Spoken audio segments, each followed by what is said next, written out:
আসসালামু আলাইকুম ওয়া রাহমাতুল্লাহি ওয়া বারাকাতুহু। সবাই কেমন আছেন?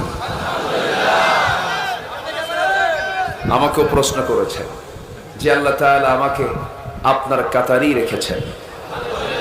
আল্লাহ পাক আমাকে ভালো রেখেছেন, আলহামদুলিল্লাহ। ভালো আছি, এত বড় একটা বরকত সাথে নিয়ে সারাদিনের সকল কাজকর্মের সমাপ্তি টেনে, ইতি টেনে ক্লান্ত শ্রান্ত পরিশ্রান্ত দেহটাকে স্বস্তি দেবার জন্য এই নাতিশীতোষ্ণের এই সুন্দর ঋতুর রাজা বসন্তের এই আরামের বিছানার দিকে আস্তে আস্তে যখন চলে যাব আমরা, ঠিক সেই মুহূর্তে বসে আছি কোরআনের টানে জান্নাতের বাগানে। যে মনিব আমাকে আপনাকে এমন সুন্দর আয়োজনে শামিল করলেন, সেই মহান রবের শানে বলছি আলহামদুলিল্লাহ। আবারও বলছি আলহামদুলিল্লাহ। চিৎকার মেরে বলছি আল্লাহুম্মা ইন্নী আসআলুকা আল হুদা ওয়াত তুকা ওয়াল আফাফা ওয়াল গিনা লাকা আসলামতু ওয়া বিকা আমানতু ওয়া আলাইকা তাওয়াক্কালতু ওয়া ইলাইকা আনাবতু ওয়া বিকা খাসামতু। আমরা আল্লাহ তাআলার শুকর আদায় করে নিলাম।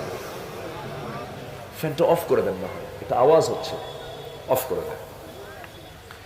সম্মানিত হাজিরিন, আমার পূর্বে সে মাগরিব থেকে শুরু করে নিয়ে দীর্ঘ সময় হযরত উলামায়ে কেরাম তারা কথা বলেছেন। বিশেষ করে আমার প্রিয় ভাই মোল্লা নাজিমউদ্দিন ভাই সালাতের উপরে কথা বলেছেন। এরপর ইমামউদ্দিন মাসুম ভাই তিনি সূরা আসরের উপরে খুব দলিল তথ্য নির্ভর তিনি কথা বলেছেন। আমি শেষ ক্লাসে এসে ভাঙ্গাচূড়া কিছু কথা আমি উপস্থাপন করতে চাচ্ছি। শোনা যাবে তো নাকি? আমাকে সময় দেওয়া যাবে? জোরে বলি ইনশাআল্লাহ।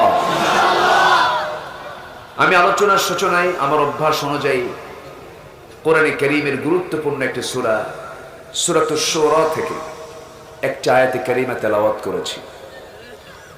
সূরাতুশ শুরার 15 নম্বর আয়াত আমি তেলাওয়াত করেছি। আমি চেষ্টা করব এই আয়াতকে সামনে রেখে কিছু কথা বলা। সূরাটা নাজিল হয়েছে মক্কায়। রাসূল ছিলেন 2 জায়গার বাসিন্দা। তার নবুয়তি জিন্দেগিতে 13 বছর তিনি বাসিন্দা ছিলেন হলো মক্কা, আর 10 বছর বাসিন্দা ছিলেন হলো মদিনা। এই 2 জায়গা মিলে 23 বছরে কোরআনে কারীম নাজিল হয়েছে। এই সূরাটা নাজিল হয়েছে হলো মক্কায়।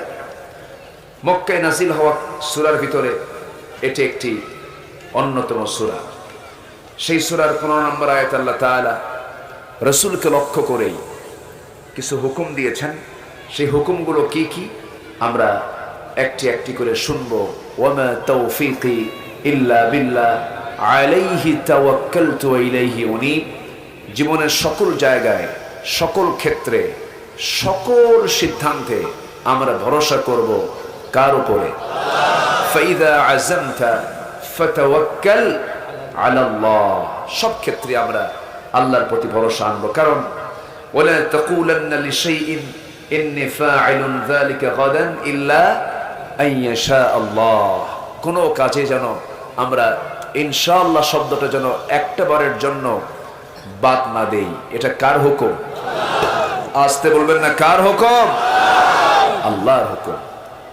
সম্মানিত ভাইরা, আমরা যে কিতাবটা নিয়ে বসেছি, এই পৃথিবীতে দৃশ্যমান যত মাখলুক আছে, যত সৃষ্টি আছে আল্লাহর, সকল সৃষ্টিগুলো একদিন ধ্বংস হয়ে যাবে। কোনো কিছু কি থাকবে?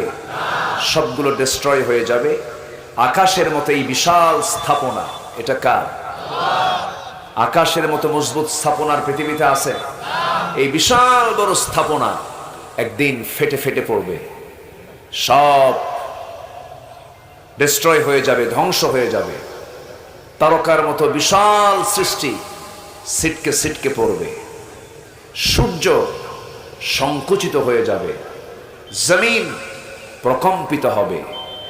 এই কথাগুলো আল্লাহ তাআলা বিশেষ করে আমপাড়ার ভিতরে 30তম পাড়ায় ছোট্ট ছোট্ট সূরার ভিতরে ছন্দ দিয়ে কবিতার মতো মিল রেখে আল্লাহ তাআলা রাসূলকে এই কথাগুলো মক্কায় উপহার দিয়েছেন।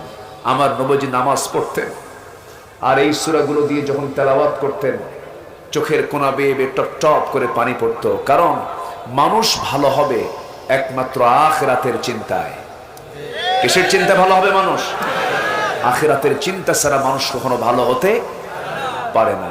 র‍্যাব, সিটা, কোবরা, প্রশাসন, আইন দিয়ে মানুষ কখনো ভালো হবে না। মানুষ ভালো হবে দুনিয়ার চিন্তায় না আখিরাতের চিন্তায়? আখিরাতের চিন্তায়। আমার নবীজি মাঝে মাঝে নামাজে দাঁড়াতেন,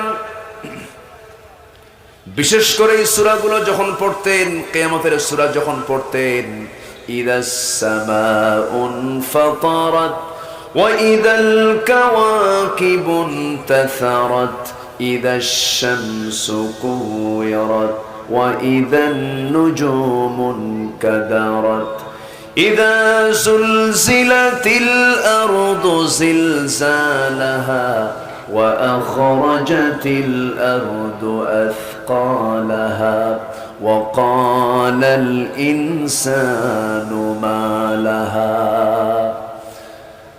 আকাশ ফেটে ফেটে পড়বে, তারকাগুলো ছিটকে ছিটকে যাবে, জমিন প্রকম্পিত হয়ে যাবে, জমিন তার ভিতরে রেখে দেওয়া সবকিছু গিরণ করে দেবে, বের করে দেবে। মানুষ এই সমস্ত দৃশ্য দেখে সেদিন বলবে অকালাল ইনসানু মা লাহা, এগুলো কি হলো? এত পরিকল্পনা, এত সাজানো গোছানো সব কিছু করলাম, সব তো আজকে মাটির সঙ্গে মিশে গেল, কোনো কিছুই থাকলো না। আমার বন্ধুগণ, দুনিয়ার সমস্ত দৃশ্যমান যত মাখলুক সব শেষ হয়ে যাবে, একমাত্র কেবলমাত্র শুধুমাত্র ঠিক থেকে যাবেন তিনি কে? আমার আল্লাহ ঠিক থেকে যাবেন।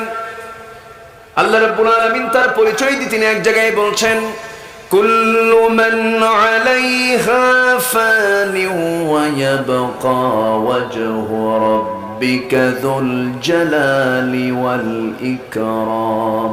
ঠোঁট মিলিয়ে মিলিয়ে বলুন সবাই, ফাবিআইয়ি আলাই রাব্বিকুমা তুকাযযিবান। দুনিয়ার সকল কিছু ফানা ফানা হয়ে যাবে, টুকরো টুকরো হয়ে যাবে, ধ্বংস হয়ে যাবে। শুধুমাত্র যিনি ঠিক থেকে যাবেন তিনি হচ্ছেন একমাত্র কে? তার কথা হলো কালাম, আল্লাহর কালাম কোরআন। কোরআনও ঠিক থেকে যাবে, কোরআন কোনোদিন নির্মূল হবে না। কোরআন কি নির্মূল করার জন্য যারা ষড়যন্ত্র করবে, কোরআনের বিরুদ্ধে যারা অবস্থান করতে যাবে, তাদের অবস্থাটা হবে ফেরাউনদের মতো, হামানদের মতো, নমরুদদের মতো। এটাই ইতিহাস। এটা কি ইতিহাস? পৃথিবীতে হক আর বাতিল পৃথিবীর চিরন্তন একটি দ্বন্দ্ব। যেখানে মুসা সেখানে ফেরাউন, যেখানে নমরুদ সেখানে ইব্রাহিম, যেখানে রাসূল সেখানে আবু জেহেল, যেখানে হক সেখানে বাতিল। যাকাত এবং সুদের একটা ধাক্কা ধাক্কি আছে না নাই? আজকের সমাজে কোনটা চালু? সুদটা চালু আছে, যাকাত তো নাই। যাকাত হয়ে গেছে জরিমানা। যাকাত হয়ে গেছে কি? জরিমানা। আল্লাহর কাজ নেই, কাম না, আল্লাহ আমাদেরও ট্যাক্স বসায় দিচ্ছে।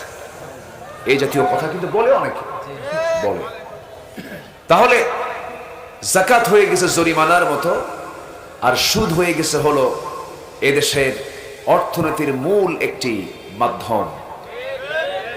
আমরা আরো অবাক হই, সুদের যারা মহাজন হয় তাদেরকে আবার সুইডিশ একাডেমি ডেকে ডেকে নোবেল পুরস্কারও দেয়।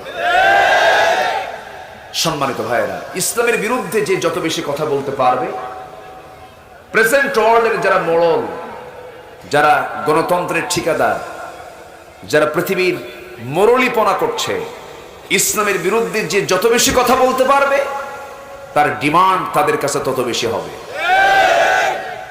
এজন্য আমাদের এই বিশ্ব পৃথিবীর এই সংকটময় সময়ে প্রতিটি মুসলমানের সবচাইতে বড় দায়িত্ব হলো ইসলামের সৌন্দর্যকে, ইসলামকে সবার মাঝে হাইলাইট করা, ইসলামের সৌন্দর্যকে উপস্থাপন করা।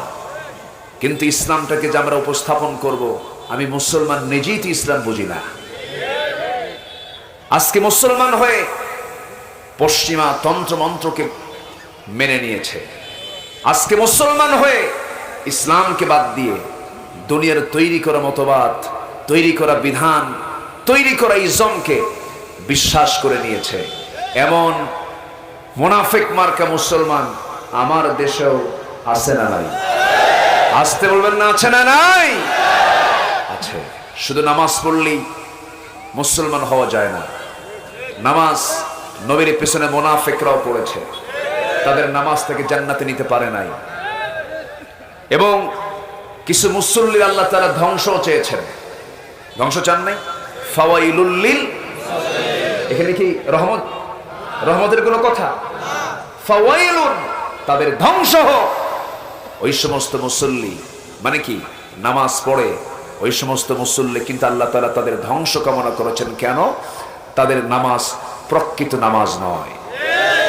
তাহলে আমরা যদি নামাজি আমাকে হতে হবে প্রকৃত নামাজি। মুসলমান যদি আমাকে হতে হবে প্রকৃত মুসলমান। ইমানদার যদি হয় আমাকে হতে হবে প্রকৃত ইমানদার। সম্মানিত ভাইরা, ইসলামকে পৃথিবীর মাঝে হাইলাইট করতে হবে। এটা হচ্ছে আমাদের সবচেয়ে বড় দায়িত্ব আমাদের এই মুহূর্তে। কেন? আল্লাহ রাব্বুল আলামিন বলেন, তাবারাকাল্লাযী জাআলা ফিস সামাই বুরুজান ওয়া জাআলা ফিহা সিরাজান ওয়া কমারান মুনীরা। অতীব বরকতময় সেই মহান প্রভু, যিনি তার বান্দাকে ফুরকান নামক কিতাব দিয়েছেন, যেন পৃথিবীবাসীকে তিনি সতর্ক করতে পারেন। আমার ভাইয়েরা, কোরআন তো এমন একটি কিতাবের নাম যা দিয়ে কোনটা হক কোনটা বাতিল এটা বোঝা যায়। কোরআন শুধু নামাজের কিতাব নয়, কোরআন শুধু রোজার কিতাব নয়। কোরআন দিয়ে যেমন নামাজ চলবে, কোরআন দিয়ে তেমন সমাজ চলবে, কোরআন দিয়ে তেমন রাষ্ট্র চলতে পারে। কিন্তু এই কথা অনেকেই বিশ্বাস করতে চায় না, মানতে চায় না। আছে না নাই? কোরআন দিয়ে নামাজ পড়বে কিন্তু সমাজ গড়বে না। কেন? সমাজ যদি কোরআন দিয়ে গড়া হয়, মদের বোতল বন্ধ হয়ে যাবে, জেনার কারবার বন্ধ হয়ে যাবে, সুদের কারবার বন্ধ হয়ে যাবে, বেহায়াপনা বন্ধ হয়ে যাবে, অশ্লীল নাটক সিনেমা বন্ধ হয়ে যাবে। সেন্সর বোর্ড অশ্লীল নাটক সিনেমার অনুমতি দিবে না, সব বন্ধ হয়ে যাবে। এটা হচ্ছে তাদের জ্বালার কারণ। কিন্তু যারা কোরআন দিয়ে শুধু নামাজ পড়তে চায়, সমাজ গড়তে চায় না, এরা হচ্ছে এই জামানার সবচেয়ে টাটকা মুনাফিক। আবার ওরা বলে কি জানেন? আমরাও কোরআন পড়ি, তাহাজ্জুদ পড়ি, কোরআন পড়ি, এরকম করে মাঝে মাঝে একটু আবার ভদ্র সাজে। কি সাজে? ভদ্র সাজে, বুজুর্গ সাজে। সম্মানিত ভাইয়েরা, সম্মানিত বন্ধুগণ, একটা উদাহরণ আমার মনে পড়লো, প্রায় আমি কথাটা বলি। এক বেচারি অন্ধ মানুষ, কানা মানুষ, মসজিদে গেছে নামাজ পড়তে। মাগরিবের একটু আগে গিয়ে, আজান শুরু হয়নি, ইমামের সঙ্গে কথা বলতে বলতে হঠাৎ করে ইমামের সঙ্গে তার বাকবিতণ্ডা শুরু হয়ে গেছে। চরম ঝগড়া, বাকবিতণ্ডা। আজান দিয়ে ফেলছে, নামাজে দাঁড়ায় গেছে। ইমাম সাহেব সূরা ফাতিহার পর আবার এমন একটা সূরা বলছে যে সূরার অংশ হলো ওয়া কানা মিনাল কাফিরিন। কানা এখন পিছনে নামাজ পড়ার মনে মনে চিন্তা করে, গন্ডগোল হলো কিছুক্ষণ আগে, নামাজের মধ্যে ফাতুয়া জারি হলো, আমি কানা কাফের। কি কথা কি বুঝতেছে? প্রচন্ড খেপে গেছে, কিছু বলে নাই। রাগে গোসায় ফেটে পড়ে চলে আসছে বাড়িতে। পরের দিন আবার নামাজ পড়তে গেছে অন্ধ লোকটা, কানা লোকটা। এদিকে যিনি ইমাম, তার আবার একটা পা হলো নাই, ন্যাংরা সাইজের মানুষ। আগের দিন সন্ধ্যায় যে সূরা দিয়ে নামাজ পড়াইছে, ইমাম সাহেবদের তার পছন্দের সূরা থাকে, সেই সূরাটাই ঘন ঘন পড়ে। পরের দিন সন্ধ্যায় সূরা ফাতিহার পর আগের সন্ধ্যায় যে সূরা, পরের সন্ধ্যায় সেই সূরা। যখন বলছে ওয়া কানা মিনাল কাফিরিন, এই দিন আর কানা নিজেকে নিয়ন্ত্রণ করতে না পেরে নামাজের মধ্যে উল্টা ফতুয়া, ওয়াল লাংরানা মিনাল ফাসিকিন, আমি কানা যদি কাফের হই, তুই ন্যাংরা হলি ফাসিক। সম্মানিত ভাইরা, ওরা কোরআন বোঝে ওই কানার মতো, ঠিক কিনা? তাই যদি না বোঝে, নষ্টা ভ্রষ্টা নারী যাদের পেটে বাচ্চা আগে আসে, এরপরে গায়ে হলুদ হয়, এরপরে বিয়ে হয়, কোর্টে হাজিরা দেয়, রাঙ্গানো মেহেদি হাতে নিয়ে 30 পারা কোরআন যাদের সিনায় থাকে, তাদের হাতের শোভা পায় হাত করা। বড় আফসোসের বিষয়, কিয়ামতের দিন সবাই আমরা উঠব, কিয়ামতের দিন সবাই আমরা উঠব। আলাইসাল্লাহু বিআহকামিল হাকিমিন, সবচাইতে বড় হাকিম, সবচাইতে বড় বিচারক তিনি কে? আসতে বলবেন না কে?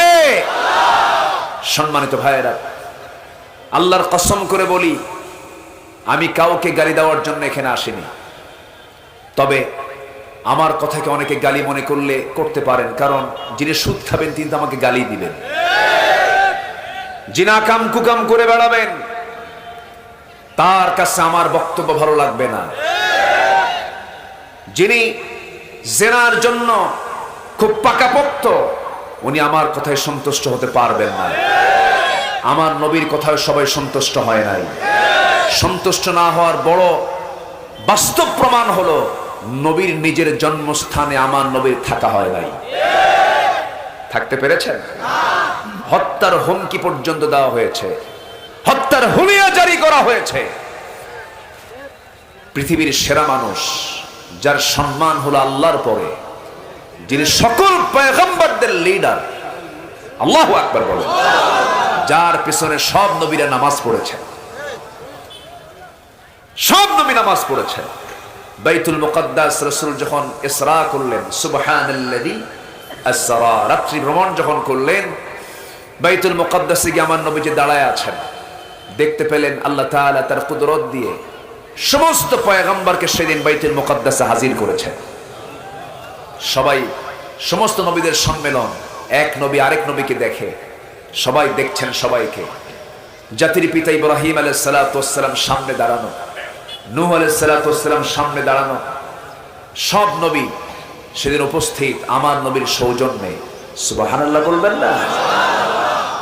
ইমামের মুসাল্লা পড়ে আছে ফাঁকা, ইমামের মুসাল্লায় কে দাঁড়াবে? একজন আরেকজনের দিকে তাকায়, কিন্তু একজন ফেরেশতা যিনি সবার কাছে ওহী নিয়ে গেছেন, সেই ফেরেশতার নাম কি? জিবরিল আমিন আলাইহিস সালাতু ওয়াস সালাম রাসূলের হাত ধরে বলছেন, ইয়া রাসূলুল্লাহ, ইমামের মুসাল্লায় আপনি দাঁড়াবেন, আজকে আপনি ইমামতি করবেন। এত সম্মানিত নবী আমার নবী, সেই নবীকে মেরে রক্তাক্ত করেছে মক্কার মানুষরা। কারা? নিজের আপন চাচা, নিজের বংশের মানুষ, নিজের গোত্রের মানুষ। কি কারণ? ওয়ামা নাকামু মিনহুম ইল্লা আইয়ুমিনু বিল্লাহিল আজিজিল হামিদ। দাওয়াতি কাজ, প্রথম কাজ যে আয়াত থেকে আমি তেলাওয়াত করেছি, 1 নম্বর কাজ হলো দাওয়াত। 1 নম্বর কি? দাওয়াত। দাওয়াত কি শুধু হুজুররা দেবে না সবাই দেবে? আল্লাহ রাব্বুল আলামিন বলেন, উদউ ইলা সাবিলি রাব্বিকা বিল হিকমাতি ওয়াল মাউইযাতিল হাসানাহ ওয়াজাদিলহুম বিল্লাতী হিয়া আহসান ومن أحسن قولا ممن دعا إلى الله وعمل صالحا وقال إنني من المسلمين। তার কথার চাইতে উত্তম কথার কার হতে পারে? যে ব্যক্তি মানুষকে আল্লাহর দিকে ডাকে এবং নিজে বলে আমি, এবং নিজে ভালো কাজ করে, নেক আমলগুলো করে, আর নিজের পরিচয় দিতে নিয়ে বলে ফেলে আমি একজন মুসলমান। আমি কি? এটা আমাদের কয় নাম্বার পরিচয়? আসতে বলবেন না, কয় নাম্বার পরিচয়? অনেকে কিন্তু এই পরিচয় আগে দিতে চায় না, অন্য পরিচয় আগে দিতে চায়। এই পরিচয় হচ্ছে আমার 1 নম্বর পরিচয়। যারা মুসলমান পরিচয় আগে দিতে চায় না, তাদের মুখ থেকে বের হয়েছে তারা নাকি আগে বানর ছিল। তাই না? তারা তো মুসলমান ছিল না, কি ছিল? বানর। আদমশুমারি আগে হতো আদমশুমারি, এখন হয় জনশুমারি। ওরা আদমকেও মানে না, আদম তো নবীর নাম, এটাকে চেঞ্জ করে জনশুমারি করছে। আচ্ছা করেন, সামনে আরেকটা শুমারি করেন, তার নাম হলো বানর শুমারি। যারা বানর তথ্য দিচ্ছেন, বানরের বংশধরদের কাছ থেকে আদম সন্তানদের শিক্ষা নেবার কিছু নাই, ঠিক কিনা? আল্লাহ তাআলা আমাদের পরিচয় দিয়েছেন, ওয়ালাকাদ কাররামনা বনি আদম, আমি আদম সন্তানকে সম্মান দিয়েছি। তাহলে আমরা কার সন্তান? আমরা নবীর সন্তান। কত সম্মানজনক আমাদের অবস্থান। আমরা নবীর সন্তান, আদম নবী আমাদের বাপ নবী ছিলেন, অথচ এই একটা সম্মানজনক পদবীকে না মেনে বলতেছে বানর। এটা কি মেনে নেওয়া যায়? আসতে বলবেন, মেনে নেওয়া যায়? ইমানদার যদি এটা মেনে নেয়, তার কি ইমান থাকে? যে তথ্যে ইমান থাকবে না, সেই তথ্য আমাদের বিশ্বাস করা যাবে না, পড়াও যাবে না। সোজা কথা। আমার দিকে তাকান। আওয়ামী লীগ আমার ভাই, বিএনপি আমার ভাই, জাতীয় পার্টি আমার ভাই, যত দল আছে সব আমাদের ভাই, আমাদেরই তো ভাই তারা। কিন্তু একটা কথা বলে দেই, কোরআন নিয়ে, ইসলাম নিয়ে, আল্লাহর দ্বীন নিয়ে, রাসূল নিয়ে কোনো কথা বলবা, জিহ্বা টেনে ছিড়বো আমরা, ঠিক কিনা? এই ব্যাপারে মুসলমানদের ঈমান থাকতে হবে সবচাইতে শক্ত ঈমান, নচেত নড়ভড় হয়ে যাবে ঈমান, যেতে হবে জাহান্নাম, ঠিক কিনা?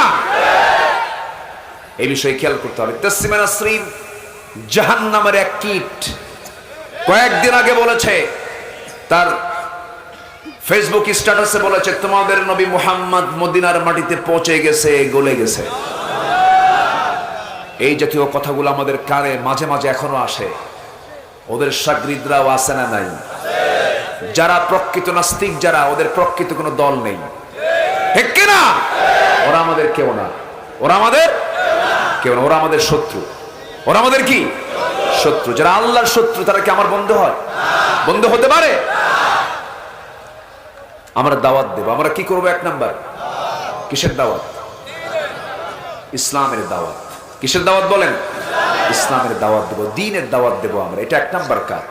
রাসূলকে আল্লাহ তাআলা অর্ডার করতেন, ফালিযালিকা ফাদা, ফালিযালিকা ফাদা। অতএব হে রাসূল, আপনি দাওয়াত দিন। কি দিন? দাওয়াত দিন। আমার নবীজির নবুয়তের জিন্দেগীর প্রথম কাজ ছিল দাওয়াতি কাজ করা। দাওয়াত দিতে লাগলেন। মক্কার বাসিন্দা আমার নবীজি প্রথম দাওয়াত নিয়ে আসলেন। জাবালে নূর থেকে নেমে আম্মাজান খাদিজার কাছে সামনে দাঁড়িয়ে বলছেন, জাম্মিলুনি খাদিজা, হে আমার খাদিজা, তুমি আমাকে বস্ত্র আচ্ছাদন করে দাও। লাকাদ খাশিতু আলা নাফসি, আমি আমার জীবনে শঙ্কিত মনে হয় বাঁচবো না, মরে যাব। সঙ্গে সঙ্গে খাদিজা বলছেন, আমার স্বামী গো, আপনি চিন্তা করবেন না, আপনার কোনো ক্ষতি পৃথিবীর কেউ করতে পারবে না। কোনো চিন্তা আপনি করবেন না, কোনো টেনশন আপনি করবেন না, কারণ আপনার মধ্যে মানবতা আছে, আপনার মধ্যে সেবা আছে, আপনার মধ্যে উদারতা আছে, আপনার কোনো ক্ষতি পৃথিবীর কেউ করতে পারবে না। আমার নবীজি বলছেন, না খাদিজা, 15টি বছর ধরে দাম্পত্যময় জীবন চালালাম, কোনদিন আমি তোমাকে এমন জাতীয় কোনো কথা বলি নাই। আজকে নতুন করে নতুন একটা কথা আমি তোমাকে বলবো।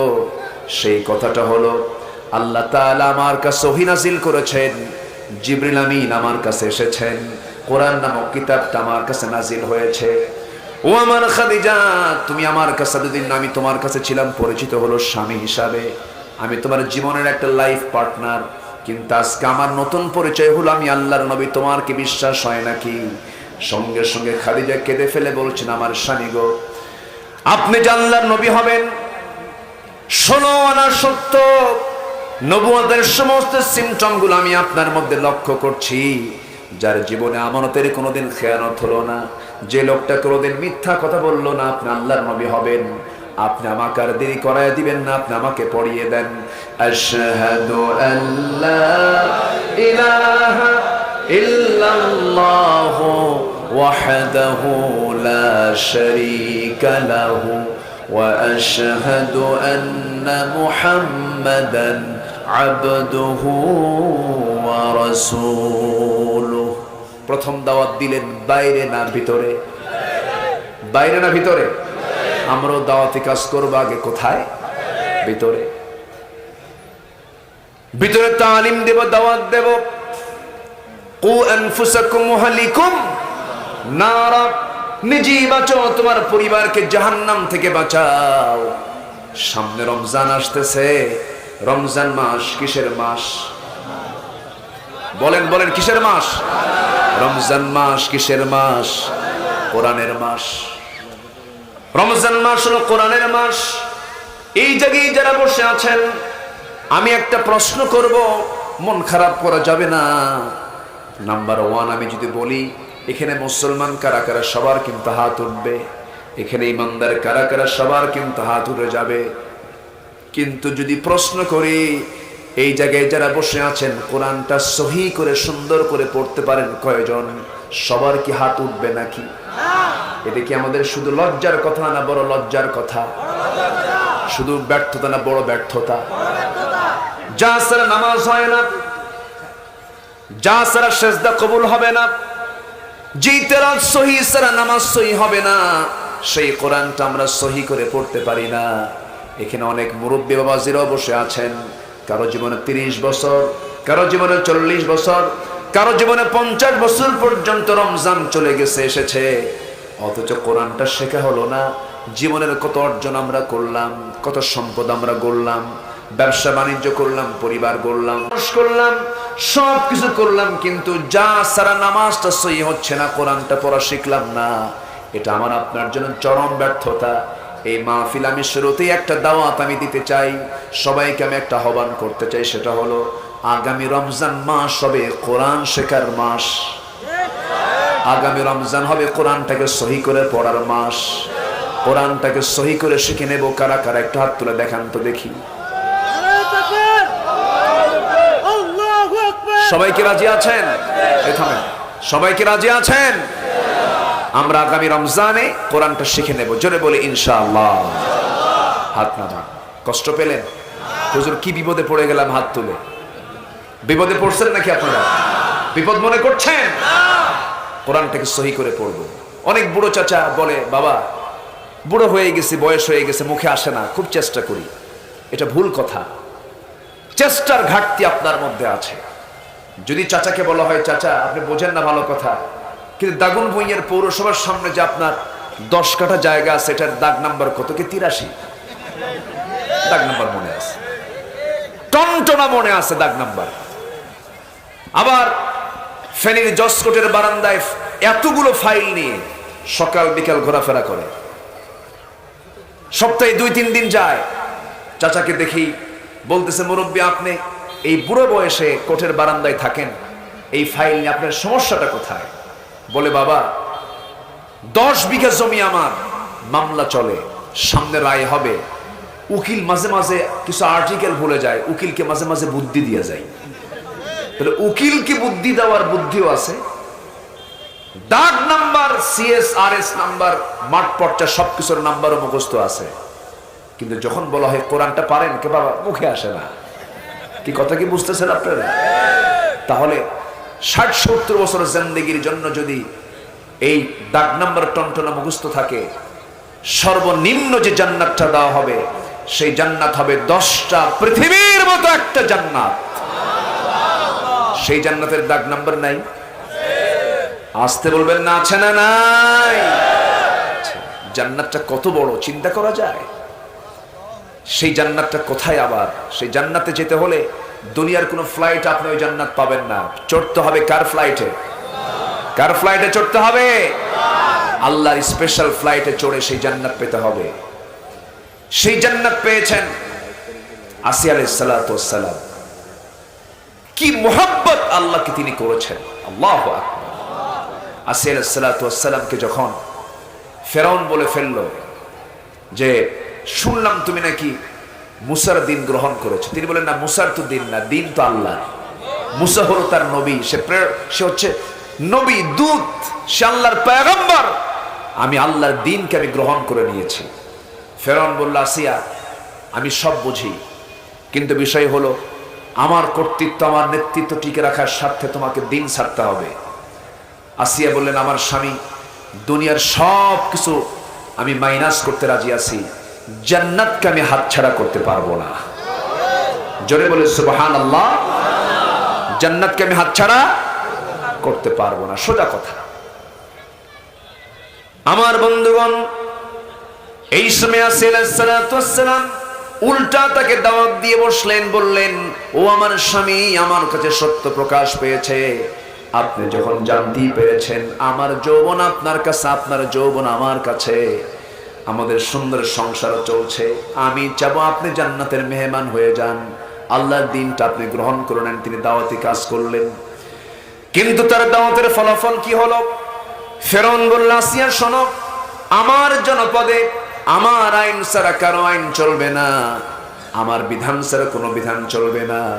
এই পৃথিবীতে আসমানি কিতাবে আগুন ধরিয়েছিল ফেরাউন, এই পৃথিবীতে হত্যা রাজনীতি চালু করেছিল ফেরাউন, তার ক্ষমতাকে পাকাপোক্ত করার জন্য সে 40,000 শিশুকে হত্যা করেছিল। আজকের দুনিয়াতেও যারা নিজের ক্ষমতাকে পাকাপোক্ত করার জন্য যারা মানুষকে খুন করে, তারা হচ্ছে সবগুলো ফেরাউনদের প্রেতাত্মা, ঠিক কিনা? শেষ পর্যন্ত ফেরাউন করলো কি, নিজের বাড়ির স্ত্রীর গায়ে পর্যন্ত আঘাত করে ফেললো। শেষ পর্যন্ত বলল, আসিয়া শোন, আমি তোকে দুনিয়া থেকে বিদায় করে দেব। আসিয়া বলছেন, আমার দাওয়াতি কাজ আমি তোমাকে করলাম, তোমাকে দাওয়াত দিলাম, তুমি জাহান্নাম থেকে বেঁচে আসো। ও আমার স্বামী, তুমি কি করবে জানি না। হামানের সঙ্গে পরামর্শ করে চূড়ান্ত সিদ্ধান্ত ফয়সালা হয়ে গেছে, আসিয়া আলাইহিস সালাতু ওয়াস সালামকে তারা দুনিয়া থেকে বিদায় করে দেবে। জল্লাদ সামনে হাজির হয়ে গেছে, হাতে জল্লাদ করাত হাতের মধ্যে নিয়ে তার সামনে দাঁড় হয়ে গেছে। এবার বলছে, আসিয়া, এখনো সময় আছে, তুমি কি করবে বলো। আসিয়া বলছেন, তোমরা আমাকে কি করবে জানি না, তবে আমার আল্লাহ তাআলা আমার নাকের মধ্যে জান্নাতের সুঘ্রাণ ঢুকায়া দিয়েছে, আমি দুনিয়া থেকে বিদায় নিয়ে নেব মনে হয়। এই কথা বলার সঙ্গে সঙ্গেই জল্লাদ সামনে দাঁড়ায় গেছে। জল্লাদ সামনে দাঁড়ায় গিয়ে করাতটা নিয়ে তার মাথায় যখন ঠেকিয়ে দিয়েছে, 2 টুকরা করে শহীদ করে দেবে। সমস্ত তাফসিরে, ম্যাক্সিমাম তাফসিরের সমস্ত তাফসির গ্রন্থে সূরা তাহরিমের সেই আয়াতকে সামনে রেখে যে ব্যাখ্যা পাওয়া যায়, যে আয়াতের ভিতরে আসিয়া আলাইহিস সালাতু ওয়াস সালাম ইমরাতু ফিরাউন, তিনি আল্লাহর কাছে একটা দোয়া করেছিলেন, স্পেশাল দোয়া করেছিলেন। তার কিতাব ছিল তাওরাত, তিনি তাওরাত কিতাবের অনুসারী ছিলেন, কিন্তু তিনি এমন সুন্দর দোয়াটা করেছেন, সেই দোয়া আল্লাহ তাআলা কোরআনের মতো কিতাবের মধ্যে তার দোয়াটা তুলে ধরেছেন।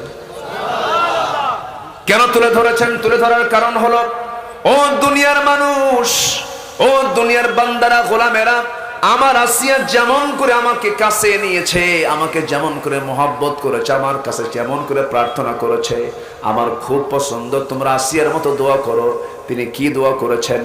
তিনি সুন্দর করে যে দোয়াটা করেছেন, রব্বি বিনিলি ইনদাকা বাইতান ফিল জান্নাহ ওয়া নাজ্জিনি মিন ফিরআউনা ওয়া আমালিহি। আয় আল্লাহ তাআলা, তুমি আমার জন্য বানিয়ে দাও, রব্বি বিনিলি, আমার জন্য বানিয়ে দাও, ইনদাকা, তোমার কাছে, বাইতান, একটা ঘর, ফিল জান্নাহ, জান্নাতের মধ্যে। জান্নাতের মধ্যে বেশি ঘর চাই না, একটা ঘর চাই, তুমি আমার জন্য বানায় দিবা, কিন্তু সেই জান্নাতের ঘরটা যেন হয় তোমার ঘরের দেওয়ালের সাথে। জোরে বলি সুবহানাল্লাহ। আমাদের জীবনের সবচেয়ে আপনজন, 1 নাম্বার বন্ধু আমার কে?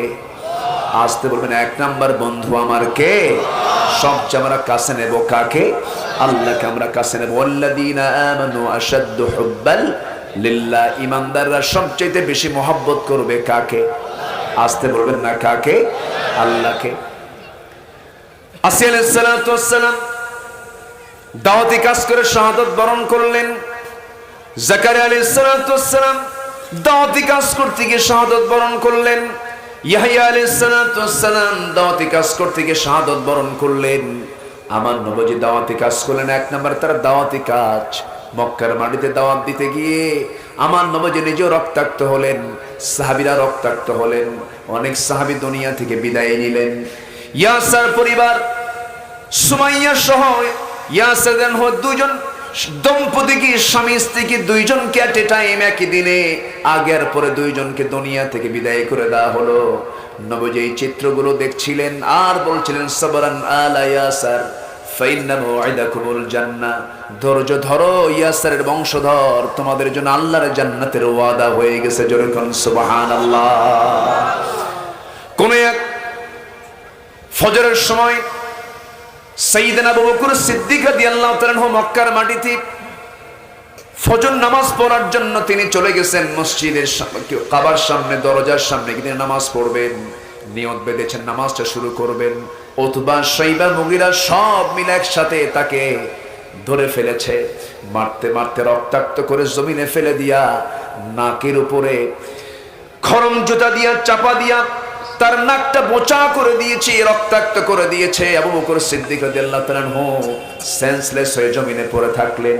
সবার ধারণা, ওই কাফেরদের ধারণা, মনে হয় আবু বকর দুনিয়া থেকে বিদায় নিয়েছে, যেন মনে হয় মারা গেছে। কিছুক্ষণ পর সব চলে গেছে, তিনি কিছুক্ষণ পর সেন্সটা ফিরে পেয়েছেন। রক্তক্ষরণ হচ্ছে, নাক মুখ দিয়ে রক্ত পড়তেছে। সাইয়েদনা আবু বকর মনে মনে চিন্তা করছেন, আমার যাই হয় হোক, কিন্তু আজকে মক্কার তো আবহাওয়া ভালো না, হামলা শুরু হয়ে গেছে, চোরাগোপ্তা হামলা শুরু হয়ে গেছে, না জানি এই সমস্ত লোকগুলো আমার নবীর ঘরে গিয়ে হানা দেয় কিনা। সেন্স ফিরে পাওয়ার সঙ্গে সঙ্গে নিজের বাড়ির দিকে না গিয়ে সোজা নবীর বাড়ির দিকে রওনা করলেন। দরজায় গিয়ে নক করে বলছেন, ইয়া রাসূলুল্লাহ, আপনি দরজা খুলুন, আমি আবু বকর। আমার নবীজির দরজায় গিয়ে যখন নক করলেন, দরজা খোলা হয়ে গেল। নবীজি তার চেহারার দিকে তাকায়া চোখের পানি আটকাতে না পেরে বলছে, আবু বকর, তোমার এমন অবস্থা হলো কেন? তিনি বলছেন, ইয়া রাসূলুল্লাহ, আমি সেজদা দিতে গেছি, আমার নাকটা তারা বোচা করে দিয়েছে, মেরে মেরে রক্তাক্ত করে দিয়েছি। আমার নবীজি বলছেন, তোমার জন্য আমি কি করতে পারি আবু বকর, বলো। এবার তিনি বলছেন, ইয়া রাসূলুল্লাহ, এই মুহূর্তে আপনার এই বাড়িতে থাকা নিরাপদ নয়, আমারও নিরাপদ নয়। আবু জেহেলরা বড় শৃঙ্খল হয়ে গেছে, আপনাকে মেরেও ফেলতে পারে, আমাকে মেরেও ফেলতে পারে। চলুন এই মুহূর্তে যেহেতু মক্কা উত্তপ্ত অবস্থা, আমরা মক্কার বাইরের দিকে চলে যাই। আমার নবী সঙ্গে করি দুজন বন্ধু মক্কার বাইরে সাইডে চলে গেলেন। প্রচন্ড ক্ষুধা, পেটে কোনো খাবার নাই, এদিক থেকে রক্তগুলো নাক থেকে খরণ হচ্ছিল। রাসূল বলছেন, আবু বকর, তোমার তো খাদ্য ছাড়া তোমার বাঁচা কঠিন, দেখি কি করা যায়। উটের পাল দেখলেন, পেলেন না। মেষের পাল খুঁজলেন, পেলেন না। সামনে গিয়ে দেখেন একটা ছাগল পাল। ছাগল পালার একজন রাখালকেও দেখতে পেলেন। রাখালকে ডাক দিয়ে বলছেন, রাখাল রে, ও রাখাল, একটা ছাগি দেবে নাকি? কি করবেন আপনি? ছোট্ট একটা ছাগি তুমি আমাকে দাও, আমার আবু বকর রক্তক্ষরণ হচ্ছে, তার কিছু খাদ্যের প্রয়োজন, দুধের প্রয়োজন, তুমি আমাকে একটা ছাগি দাও, একটু দুধ দহন করব। রাখাল বলছে, দেওয়া যাবে না কেন? আমি যদি আপনাকে একটা ছাগি যদি দেই, সেখান থেকে আপনি দুধ দহন করেন, আমার মালিকের আমানতের খেয়ানত হয়ে যাবে, আমি দিতে পারবো না। আমার নবীজি তার কথায় খুব খুশি হয়ে গেলেন। আহারে, এই মরু অঞ্চলের ভিতরে ঈমান হারা মানুষ কিন্তু আমানত ঠিক আছে, কিন্তু আজকে আমরা ঈমানদার, কিন্তু আমাদের আমানত ঠিক নাই। আমার নবীজি খুব খুশি হলেন। এবার বলছেন, শোনো ও রাখাল, আমি তোমার কাছে এমন একটা ছাগি চাবো যে ছাগির ওলানে কোনোদিন দুধ আসে নাই, যে ওলান থেকে কোনোদিন দুধ বের হয় নাই। ছোট্ট একটা ছাগি, অপ্রাপ্ত বয়স্ক একটা ছাগি তুমি আমাকে দেবে নাকি? রাখাল মুস্কি হাসি মেরে মনে মনে ভাবতেছে, লোকটা পাগল নাকি, ছোট্ট ছাগি দিয়ে কি করবে। এবার সে টেস্ট করার জন্য, পরীক্ষা করার জন্য ছোট্ট একটা ছাগি নিয়ে এসে নবীর হাতে দিয়ে দিছে। আমার নবীজি কোলের মধ্যে ছাগলটাকে নিলেন, ছাগিটাকে নিলেন। প্রত্যেক নবীর সঙ্গে ছাগলের সম্পর্ক আছে না নাই? আসতে বলবেন না, আছে না নাই?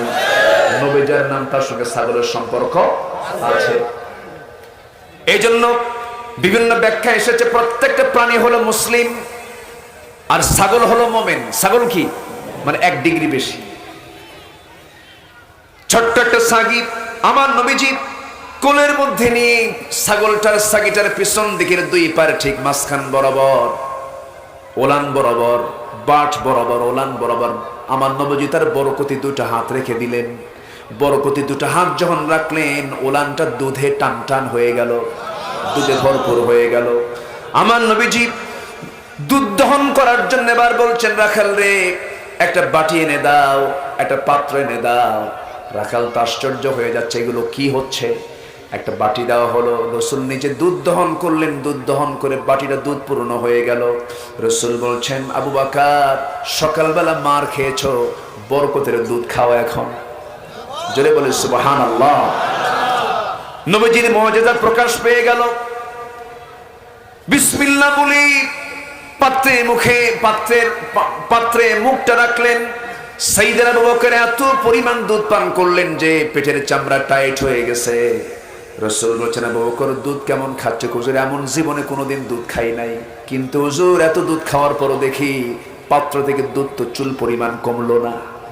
রাসূল বলেন, আবু বকর তুমি দুধ কমাতে পারবে না, রাখালকে দিয়ে দাও। রাখালকে দেওয়া হলো। রাখাল যখন দুধ পাত্র যখন মুখে নিয়ে যখন পান করা শুরু করেছে, রাসূল বিসমিল্লাহ বলে দিলেন, সে খাওয়া শুরু করে দিল। দুধ কমে না, বাটি পূর্ণ দুধ হয়ে যায়, থেকে যায়। রাসূল বললেন, শোনো, এখানে আরো কিছু আদম সন্তান যদি থাকতো, আল্লাহর গোলাম যদি থাকতো, তারাও যদি খেত দুধ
আমরা কেউ কাউকে বিশ্বাস করতে পারি না।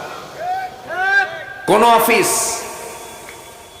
যদি আপনি স্বাভাবিকভাবে কোনো কাজ করতে চান, হয় না। ঘুষ একটু মারবেন, ফাইল বিদ্যুৎ গতি ফেল। আমি কি ভুল বলছি? চট্টগ্রামে মাহফিল আমার গত বছর পতেঙ্গায়। আলোচনা শেষ করলাম, মাহফিল শেষ করে আমি মোনাজাত দিয়ে বের হব, দেখি যে আমার জুতা নাই। এমন ওয়াজ শুনছে, মোহাব্বতে জুতা নিয়ে চলে গেছে। আমরা কোথায় আছি?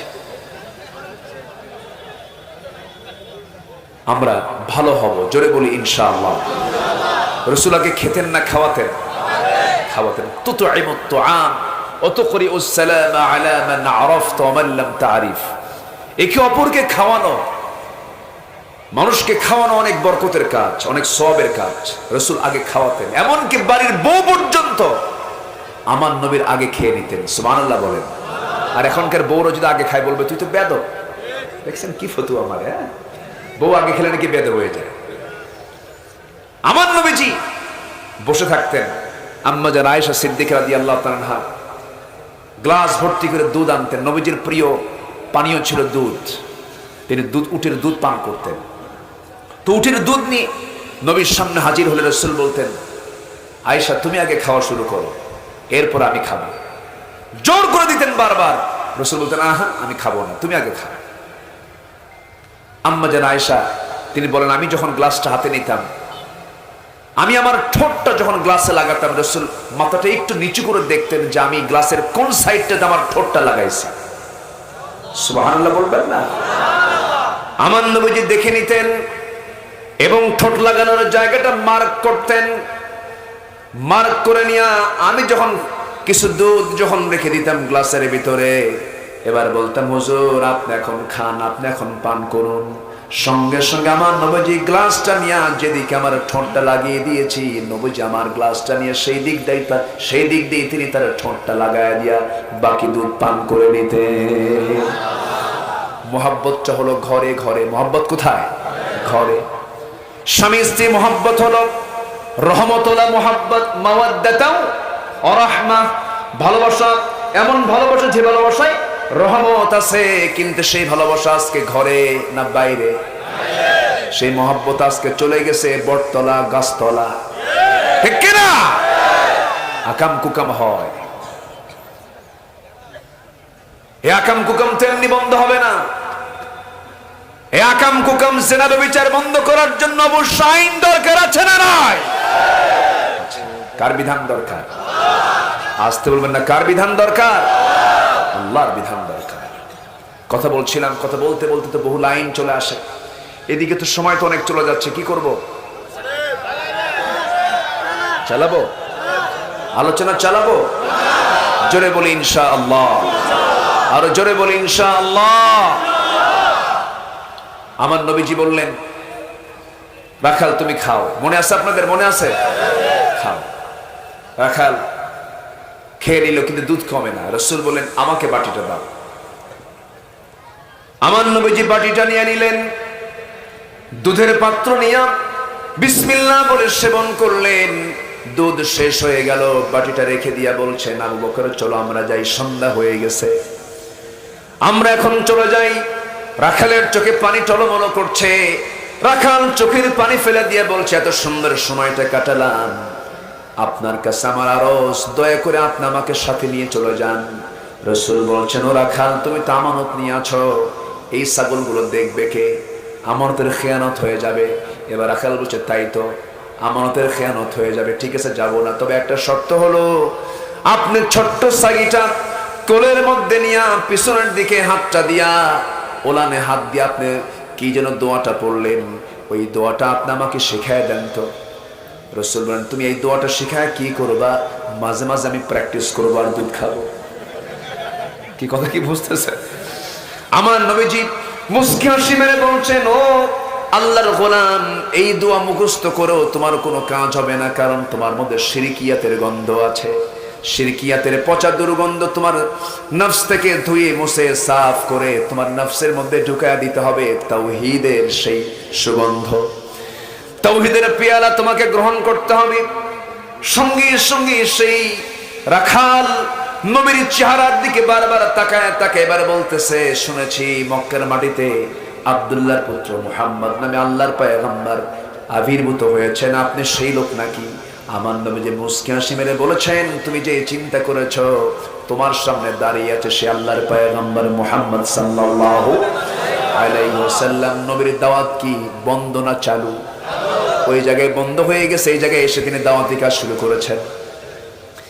এই রাখালটা সঙ্গে সঙ্গে নবীর হাতে হাত রেখে বলে ফেলতেছে, আশহাদু আল্লা ইলাহা ইল্লাল্লাহু ওয়াহদাহু লা শারীকা লাহু ওয়া আশহাদু আন্না মুহাম্মাদান আবদুহু ওয়া রাসূলুহু। হেদায়েতের মালিক কে? আসতে বলবেন না কে? এই রাখালের নাম হলো আব্দুল্লাহ ইবনে মাসউদ। আল্লাহু আকবার। এই রাখালের নাম কি? আব্দুল্লাহ ইবনে মাসউদ রাদিয়াল্লাহু তাআলা আনহু রাখাল। দিন গ্রহণ করলেন। এত সুন্দর কণ্ঠ আল্লাহ তাআলা তাকে দান করেছিলেন, এত সুন্দর করে তিনি তেলাওয়াত করতেন। একদিন আমার নবীজি নীরবে তারা তেলাওয়াত শুনলেন এবং প্রশ্ন করলেন, সাহাবীরা এত সুন্দর করে সুমধুর কণ্ঠে কোরআনকে তেলাওয়াত করে, হুজুর ওই যে রাখালটা তেলাওয়াত করে সে কোরআন তেলাওয়াত শিখে নিয়েছে। রাসূল বলেন, ও সাহাবীরা, আমার কাছে মনে হচ্ছে ভাই জিবরাইল যেন আমার কাছে ওহী নাযিল করতেছে। জোরে কোন সুবহানাল্লাহ। কোরআনটাকে যারা মানবে তারা জিরো থেকে হিরো হয়ে যাবে, আর কোরআনকে যারা মানবে না তারা হিরো থেকে জিরো হয়ে যাবে। আবু জেহেল ছিল নেতা, আবু জেহেল ছিল সেই সময়ের সবচেয়ে ফার্স্ট ক্লাস নাগরিক। কোরআনকে না মানার কারণে সে হয়ে গেছে জিরো। আর আব্দুল্লাহ ইবনে মাসউদের মতো একজন রাখাল কোরআনকে মানার জন্য হয়ে গেছেন হিরো। ঠিক কি না? এই সংস্পর্শ আসার দরকার আছে না নাই? আসতে বলবেন না, আছে না নাই? কোরআন শুনবো বেশি, গান শুনবো? হ্যাঁ, গান শুনবে? গান শোনা যাবে? গানের ধারে পাশে যাওয়া যাবে? আগামী রমজান হবে কি শেখার রমজান? এটা কিন্তু আমার দাওয়াত থাকলে স্পেশাল। সবাই শিখবো তো ইনশাআল্লাহ। আমার ভাইয়ের একটু কান লাগান, মনোযোগ দিয়ে শুনুন। আর কিছু সময় কথা বলবো। 6টা পয়েন্টের একটা পয়েন্ট কেবল চলতেছে দাওয়াত। হে রাসূল, আপনি ফালিদালিকা ফাদা, আপনি দাওয়াতি কাজ করুন। নবীজি দাওয়াতি কাজ করতে গিয়ে ফুল পেয়েছেন না পাথর পেয়েছেন? আরে নবীজির দাওয়াতটা কত কঠিন ছিল। নবীজি এই ফুলটা পান নাই, একদম মুমূর্ষু অবস্থা। আমার নবীজির মার খেতে হয়েছে দাওয়াতি কাজ করতে গিয়া। আমার নবীজির অবস্থা দেখতে গিয়ে ওই কেয়ারটেকার করলো কি, আঙ্গুর বাগানের সেখান থেকে কয়েকটা আঙ্গুর থোকা থোকা কয়েকটা আঙ্গুর পেড়ে নিয়ে হাতের মধ্যে নিয়ে চিপে চিপে মোটে 1 গ্লাস আঙ্গুরের রস নবীর সামনে দিয়ে বলছে, যুবক দয়া করে এই 1 গ্লাস আঙ্গুরটা তুমি খাও, রসটা তুমি খাও, নচেত তুমি মারা যাবা। নবীজি একটা মুস্কি হাসি মারলেন। নবীজির মুখে সর্বক্ষণ কি হাসি ছিল? মুস্কি হাসি ছিল। কোনোদিন আমার নবীজি হাসি ছাড়া কারোর সঙ্গে কথা বলেন নাই। গমটা থেকে কথা বলা এটা নবীজির সুন্নাহ নয়। নবীজি মুস্কি হাসি মারলেন। মুস্কি হাসি মেরে গ্লাস হাতের মধ্যে নিয়ে তিনি আস্তে করে 3 ঢোকে পান করলেন। 3 ঢোকে পান করার পরে আলহামদুলিল্লাহ বলে ওই যুবকের চেহারার দিকে তাকায়া, ক্লান্ত শ্রান্ত চেহারার দিকে তাকায়া, ক্লান্ত শ্রান্ত চেহারা নিয়ে তাকায়া যুবকের দিকে লক্ষ্য করে বলছেন, যুবক রে, তোমার নাম তো আদ্দাস। আমার নামটা আদ্দাস। এই লোকটা জানলো কেমনে? কোনোদিন দেখা হলো না, কথা হলো না। আশ্চর্য হয়ে যাচ্ছে। এবার আদ্দাস বলতেছে, কেয়ারটেকার বলতেছে, হে যুবক, তুমি আমাকে চেনো কেমনে? রাসূল এবার মুস্কি হাসি মেরে বলছেন, যুবক রে, তোমার গ্রামের বাড়ির নাম হলো নিনোয়া। নিনোয়া নামক গ্রামে তোমার জন্ম, তাই না? হ্যাঁ, আমার নিনোয়া গ্রামে জন্ম। এই কথাও তোমাকে বললো কে? এবার তিনি বলছেন, যে গ্রামে তোমার জন্ম হয়েছে সেই গ্রামে জন্ম নিয়েছেন আল্লাহর পয়গম্বর হযরত ইউনূস আলাইহিস সালাতু ওয়াস সালাম।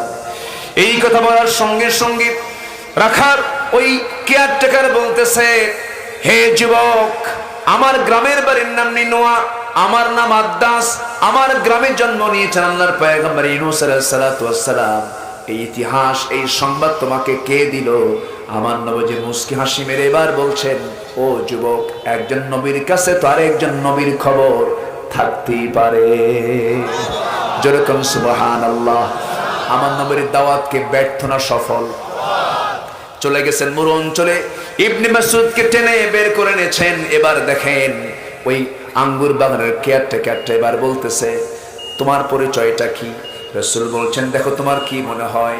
এবার সেই কেয়ারটেকার বলছে, তোমার চেহারা এবং সুরত দেখে মনে হচ্ছে আর তোমার কথা দেখে মনে হচ্ছে এই সমস্ত কথাগুলো সাধারণ মানুষের মুখের কথা নয়, নবীর কথা হতে পারে। মনে হয় তুমি মক্কার সেই আব্দুল্লাহর পুত্র মুহাম্মদ সাল্লাল্লাহু আলাইহি ওয়াসাল্লাম। নবীজি মাথাটা নড়ালেন, হ্যাঁ তুমি আমাকে চিনতে পেরেছো যুবক। এবার আদ্দাস করলো কি?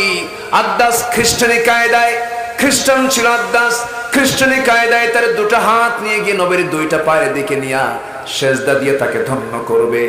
আমার নবীজির সঙ্গে সঙ্গে দুটো হাত শক্ত করে ধরে সোজা করে তাকে খাড়া করে নবীর বুকের সঙ্গে বুক লাগায় দিয়ে বলছেন, যুবক এই মস্তক কারোর সামনে নয়, একমাত্র আল্লাহর সামনে সঁপিয়ে দিতে হয়। জোরে কোন সুবহানাল্লাহ, আরো জোরে কোন সুবহানাল্লাহ।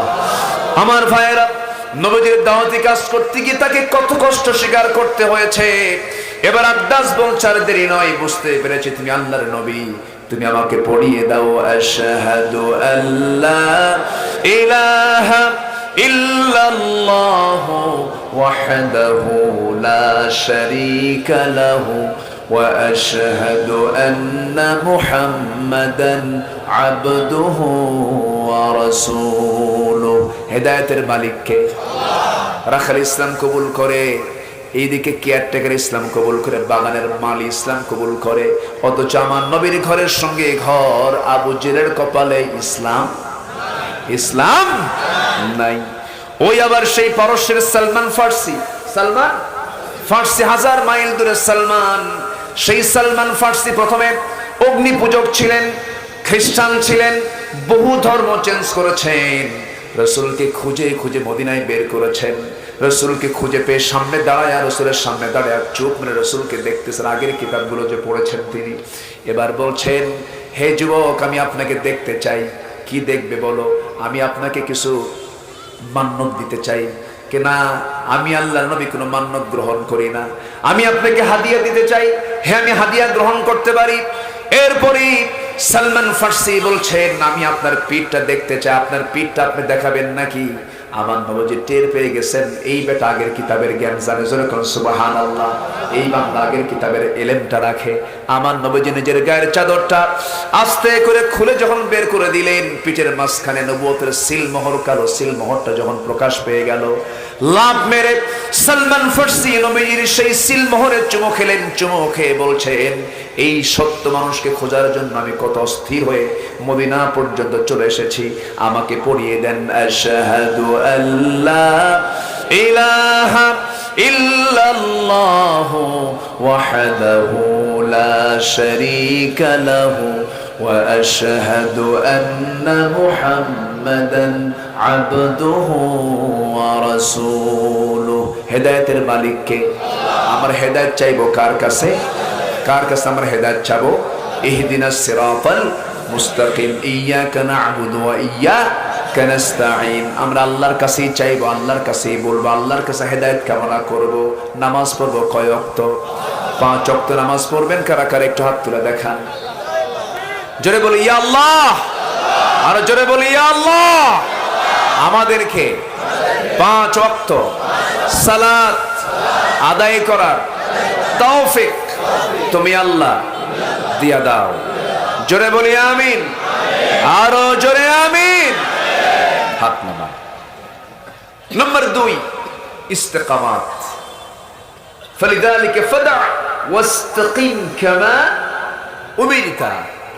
হে রাসূল, আপনাকে যা নির্দেশ করা হয়েছে তার উপর আপনি অটল থাকুন। ঈমান আনা সহজ, ঈমান টিকে রাখা কঠিন। শিরিক আজকের সমাজে আছে না নাই? বেদাত আছে না নাই? ভ্রষ্টতা আছে না নাই? আমাকে না বলে ওঠেন কেন ভাইরে? দোয়া করে দেব তো উঠতেছেন কেন? মাহফিলে বসে যদি মজা না পান, কোরআন শুনে যদি আপনার তৃপ্তি না হয়, কোরআন তেলাওয়াত করে যদি মজা না পাওয়া যায়, সেজদা দিয়ে যদি প্রশান্তি না পাওয়া যায়, তাহলে বুঝতে হবে আমার দিলের মধ্যে মরিচা পড়ে গেছে। ঠিক কিনা? কোরআন শুনে মজা পেতে হবে, তেলাওয়াত করে মজা পেতে হবে, সেজদা দিয়ে মজা পেতে হবে। তাহলে বুঝতে হবে যে আমার দিলটা ঠিক আছে। আর যদি মজা না পাওয়া যায় তাহলে ভাবতে হবে দিলের মধ্যে কি মরিচা লেগেছে। কি লাগছে এখানে? কি যেন বললো? জাঙ্কা নাকি জাঙ্কার পড়ে গেছে। হ্যাঁ, নোয়াখালীর ভাষার মধ্যে একটা আলাদা সৌন্দর্য আছে। বলি আলহামদুলিল্লাহ। আই এলাম আতকা, আই রে কয় বাতকা। জি, আতকা মানে হঠাৎ, তাই না? ছাত্র জীবনে আমার এক ফ্রেন্ড ছিল, আমি ঢাকা আলিয়ার যখন ছাত্র ছিলাম, ওনার বাড়ি ছিল ফেনী কি কুমিল্লা 14 গ্রামের দিকে হবে। মাঝে মাঝে কথা হতো, শুনতাম কথাগুলো। তো নোয়াখালীর ভাষার ভিতরে একটা আলাদা মজা আছে, আলহামদুলিল্লাহ বলে। হয়তো অন্য এলাকার মানুষ এটা বুঝে কম, কিন্তু আমি 16 আনাই বুঝি। নোয়াখালীর ভাষাটা আমি 16 আনা কেন বুঝি? এর কারণ আছে। আমার মায়ের নারীটা পোতা আছে নোয়াখালীতে। মানে কি বুঝলেন? আমি কিন্তু নোয়াখালীর নাতি। কি কথা কি বুঝতে গেল? আমার আত্মীয় স্বজন কিছু এদিকে আছেন। নোয়াখালী নাই কোথায়? নোয়াখালী মঙ্গল গ্রহেও আছে। নোয়াখালীর আলেম ছাড়া পৃথিবী অচল, দেশ অচল। বলি আলহামদুলিল্লাহ। এখনো জাতির নেতৃত্ব দিচ্ছে কোন অঞ্চলের আলেমরা? মানে হয়তো ওটা বলা তো লক্ষ্মীপুর যা, নোয়াখালীও তা, ফেনীও তাই, সবই তো নোয়াখালী, বৃহত্তর নোয়াখালী। হয়তো বড় ভাই ছোট ভাই এই সবই এক, ভাষা সংস্কৃতি সব দিক থেকে এক। আলহামদুলিল্লাহ বলেন আলহামদুলিল্লাহ। এটা আপনাদের অর্জন, এটা আপনাদের কি অর্জন। এই দিকের আলেম ওলামা সব অঙ্গনের তারা নেতৃত্ব দিচ্ছে। দুই একটা আবু জেহেলও আছে, আছে না নাই? খাচ্চর যে নাই তা নাই, বদমাইশ কিছু আছে। কারণ রসুল আছেন যেখানে আবু জেহেল পাশাপাশি ঘর, পাশাপাশি ঘর। সম্মানিত ভাই, একটু বসেন না, কত সময় তো বহুদিক চলে যায়। আমি জাস্ট 6টা পয়েন্ট আমি শেষ করার চেষ্টা করছি। রাসূলকে আল্লাহ তাআলা 6টা নির্দেশ দিয়েছেন সূরা শূরার 15 নম্বর আয়াতে। একটা হলো ফালিদালিকা ফাদা, আপনি দাওয়াত দিন, ওয়াস্তাকিম, আপনি অটল থাকুন। আপনাকে যা নির্দেশ করা হয়েছে সেখান থেকে আপনি নড়বেন না, অটল এক পায়ে দাঁড়িয়ে থাকুন। ইন্নাল্লাযীনা ক্বালু রাব্বুনাল্লাহু সুম্মা ইসতাকামু ফাস্তাকিম কামা উমিরতা। আল্লাহ তাআলা এখানে বলছেন আপনি অটল থাকুন। এরপরে বলছেন ওয়ালা তাত্তাবি' আহওয়াআহুম, আপনি প্রবৃত্তির অনুসরণ করবেন না। মন যা চায় ইমানদার তা করতে পারবে না, ইমানদার করতে পারবে না, কিন্তু মন যা চায় তাই করে। যাদের ঈমান নাই, যারা বেঈমান, তারা করতে পারে। মন যা চায় তা করা যাবে না। মন যা চায় এটা করব জান্নাতে গিয়ে, ইনশাআল্লাহ। জোরে বলি ইনশাআল্লাহ। ওয়ালাকুম ফিহা মা তাশতাহি আনফুসুকুম ওয়ালাকুম ফিহা মা তাশতাহি আনফুসুকুম ওয়ালাকুম ফিহা মা তাদউন। তোমার মন যা চাবে জান্নাতে তুমি তাই পাবে। জোরে বলো সুবহানাল্লাহ। কিন্তু দুনিয়া থেকে তাই হবে? তোমার মন যা চাবে তাই করা যাবে? গাঁজা খাবো, গাঁজা খাওয়া যাবে? বলেন করা যাবে? এটা হলো জান্নাতের কাজ। ওয়ালাকুম ফিহা মা তাশতাহি আনফুসুকুম, তোমার মন যা চাবে তাই দেওয়া হবে। আকাশে উড়ে যাচ্ছে একটা পাখি, মন চাইলো একটু খাইতো, একদম পাখিটা ফ্রাই হয়ে আপনার সামনে হাজির হয়ে যাবে। আস্তে কয় সুবহানাল্লাহ, জোরে কোন সুবহানাল্লাহ। মন চাবে জান্নাতের মধ্যে যে গাঁজা খাওয়া নাকি? এই পচা জিনিস থাকবে না জান্নাতে। দুনিয়ার এই পচা মদ আল্লাহ দিবেন না জান্নাতে। আল্লাহ তাআলা জান্নাতে রেখেছেন 4টা নহর, 4টা নহর রেখেছেন, তাই না? 4টা নহর, মধুর নহর, দুধের নহর, পানির নহর, শরাবের নহর। যে শরাব পান করলে পরে জুস, ফলের রস, এই শরাব পান করলে যৌবনের শক্তি ডাবল থেকে ডাবল হয়ে যাবে। যা খাইলে পরে বুড়া হবে না। দুনিয়ার খাবার খেলে বুড়া আরো বুড়া হয়, বুড়া আরো কি হয়? বুড়া হয়। কিন্তু জান্নাতের খাবার খেলে বুড়া হবে না, তার যৌবন আরো ডাবল হয়ে যাবে। সেই জান্নাতের বাসিন্দা আমরা হব না ইনশাআল্লাহ? সবাইকে হতে রাজি আছেন? জি। এক বুড়া চাচা বহুদিন আগে ঠাকুরগা একটা মাহফিল, ঠাকুরগা কি পঞ্চগড়ে একটা মাহফিল, আমার এক বুড়া চাচা বলে ওইদিকে তো বিড়ি খায় বেশি, এদিকে তো বিড়ি টিড়ি খায় না মনে হয় নাকি? এইদিকেও বিড়ি চা খায়। যেখানে আলেম ওলামা বেশি সেখানে বিড়িও চলে। তো বিড়ি খায়, এক বিড়ি খাওয়া চাচা আমাকে উঠে বলতেছে, হুজুর জান্নাতে তো সমস্ত বর্ণনাই বললেন, এটার নহর ওটার নহর আছে, হুজুর বিড়ি নাই, বিড়ি নাই কত জান্নাত থেকে ফসা জিনিস থাকবে থাকবে না। যা খাইয়া লিভার নষ্ট হয়, লাংস নষ্ট হয়, এই জাতীয় কোনো খাবার, এই জাতীয় কোনো মানে কোন প্রকার পচা খাবার জান্নাতের মধ্যে, বাসি খাবার থাকবে না। যা থাকবে সব টাটকা এবং ফ্রেশ। যেরকম সুবহানাল্লাহ। এবং আল্লাহ তাআলা সেখানে ওয়ালাহমিন তাইরিন মিম্মা ইশতাহুন ওয়া হুরুন আইন কামসালিল লুলুল মাকনুন লা ইয়ামাস কি বলে লাম ইয়াতমিসহুন্না ইনসুন ক্বাবলাহুম ওয়ালা জান্নুন। আল্লাহু আকবার বলে। আল্লাহ তাআলা অফারগুলো দিচ্ছেন, কি সুন্দর করে জান্নাতের বর্ণনাগুলো দিচ্ছেন। সেই জান্নাতকে আমরা নেব না? নামাজ না পড়া, নামাজ পড়বো তো নাকি ইনশাআল্লাহ? জোরে বলি ইনশাআল্লাহ। আল্লাহ তুমি সবাইকে জান্নাতের কাজগুলো করার তৌফিক দাও, বান্দার হক নষ্ট না করে বান্দার হক আদায় করার তৌফিক দাও।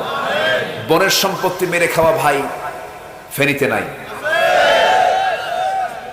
আমি যে কই মানুষ বেশি না চোর বেশি, দেখেন এই যে চোর বেশি, বনের সম্পত্তি মেরে খায় ভাই, বুঝে দেয় না।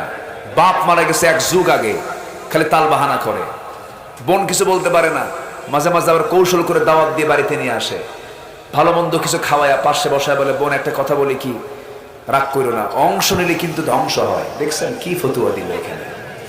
ওর ইমান আছে কোনটা? বনের সম্পত্তি মেরে খাওয়া যাবে? ইতিমের মাল মেরে খাওয়া যাবে? যাবে না। এগুলো সব হক আমরা পূরণ করব, আমরা আল্লাহর কাছে চাবো, আল্লাহ যেন আমাদের সকলের গুনাহগুলোকে মাফ করে দেন। আচ্ছা, নাম্বার 4 হলো যে কিতাব আল্লাহ তাআলা নাজিল করেছেন, ওকুল আমানতু বিমা আনজালাল্লাহু মিন কিতাব। আল্লাহ তাআলা যে কিতাবটি নাজিল করেছেন তার উপরে ঈমান আনা। এই কিতাবকে মানতে হবে। একটা আয়াত না সব আয়াত? এর মধ্যে শুধু একটা হরফ যদি আপনি অস্বীকার করেন, ঈমান থাকবে? আজকে কাদিয়ানীরা তারা নামাজও পড়ে, তারা কালেমাও পড়ে, তারা কোরআন তেলাওয়াত করে, সব করে, শুধু ওদের একটা প্যাঁচ, সেটা হচ্ছে ইসমুহু আহমদ।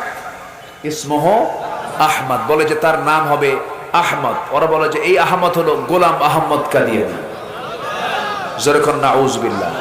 তাহলে এই যে সামান্যটুকু তারা অস্বীকার করলো, ঈমান আছে? ঈমান আছে? যাদের কথার ভিতরে আমার নবীর বিরুদ্ধে শত্রুতা তৈরি, আমার নবীর বিরুদ্ধে অবস্থান চলে যায়, আমার নবীর ব্যাপারে আল্লাহ তাআলা স্পষ্ট কথা হলো, তোমাদের নবী মুহাম্মদ সাল্লাল্লাহু মা কানা মুহাম্মাদুন আবা আহাদিম মির রিজালিকুম ওয়ালাকিন রাসূলুল্লাহি ওয়া খাতামান নবিয়্যিন। তিনি হচ্ছেন শেষ পয়গম্বর, তারপরে আর কোন নবী আসবে না। অতএব যারা এদের পক্ষে যারা কথা বলে তারাও বেঈমান, ঠিক কি না? তারা তো বেঈমান অবশ্যই, যারা এদের পক্ষে কথা বলে তারাও কি বেঈমান।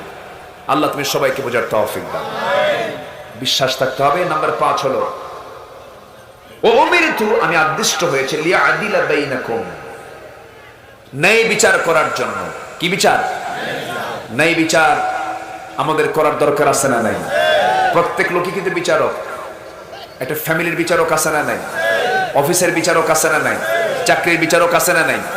ইয়াদিলু ইয়াদিলু হুয়া আকরাবু লিত্তাকওয়া। ইয়াদিল করো, কি বলে, আদালত করো, ন্যায় বিচার করো, হুয়া আকরাবু লিত্তাকওয়া, এটাই হচ্ছে তাকওয়ার সবচেয়ে উত্তম নিকটবর্তী কাজ। আল্লাহু আকবার বলো। ইয়াদিলু হুয়া আকরাবু লিত্তাকওয়া। আচ্ছা, এরপর হলো আল্লাহ তাআলা বলছেন ন্যায় বিচার করো। নাম্বার 6 হলো নিজেদের মাঝে কোনো ভাঙ্গন সৃষ্টি করো না। আমাদের ভ্রাতৃত্ব মুসলমানদের একটি বিশাল একটা ঐতিহ্য। মুসলমানদের ভ্রাতৃত্বের মধ্য দিয়ে মুসলমানদের বিজয় এনেছিল, বিজয় এসেছিল, ঠিক কিনা বলেন? কিন্তু সেই ভ্রাতৃত্ব কি আজকে আছে? আসতে বলেন আছে? আল্লাহ বলছেন লা হুজ্জাতা বাইনানা ওয়া বাইনাকুম আল্লাহু ইয়াজমাউ বাইনানা ওয়া ইলাইহিল মাসীর। নিজেদের যে ভ্রাতৃত্ব, এই ভ্রাতৃত্বের মাঝে কোনো চির ধরানো যাবে না। কে হানাফি, কে হাম্বলি, কে আহলে হাদিস, কে ওয়াহাবি, কে সুন্নি, এগুলো দেখার সময় এখন নয়। আমাদের পরিচয় এখন একটাই, সেটা হচ্ছে লা ইলাহা লা ইলাহা ইল্লাল্লাহ। এই কালিমার ভিত্তিতে আমরা এক হয়ে যাব।